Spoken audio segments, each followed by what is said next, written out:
August 27, 1896. The British fleet sits in the harbor. The Sultan has 40 minutes to surrender. He doesn't believe they'll actually fire. They fire. But to understand why this moment mattered, we have to go back to a throne, a death, and a decision made in a single night.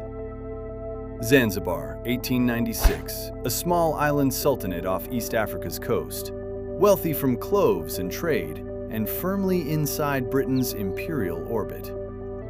Sultan Hamad bin Thuwaini ruled with British approval. That relationship worked, until August 25th, when Hamad died suddenly. His cousin Khalid bin Barghash didn't wait for British permission. He walked into the palace and declared himself sultan. Remember that detail. It comes back hard. Here's what most people miss. There was a treaty. It said no one could claim the sultanate without British consent. Khalid knew this. He did it anyway. Think about the calculation. He had roughly 3,000 men, a few artillery pieces, and one aging royal yacht. He thought that was enough. Britain had 5 warships, trained crews, modern guns, and absolutely no patience for unsanctioned coups in strategic harbors. The British ultimatum arrived. Stand down by 9 o'clock the morning of the 27th or face bombardment. Khalid had one move left. Surrender. 9 o'clock came. No surrender. At 9:02, British guns opened fire on the palace.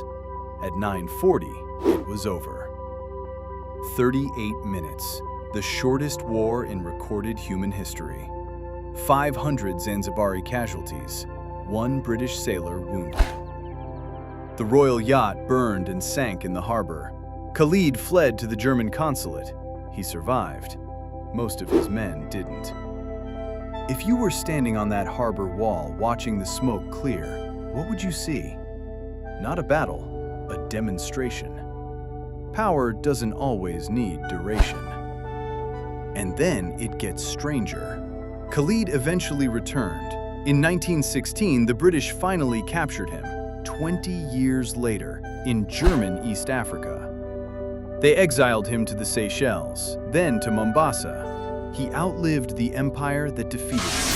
He died in 1927. So here's what this actually means. The Anglo-Zanzibar War isn't remembered because it was long. It's remembered because it was decisive. Speed was the point. Empires don't just conquer with armies, they conquer with precedent. Every subsequent sultan understood exactly what British disapproval looked like. 38 minutes, 1 wrong decision, hundreds dead. History doesn't wait for you to reconsider, it just moves on.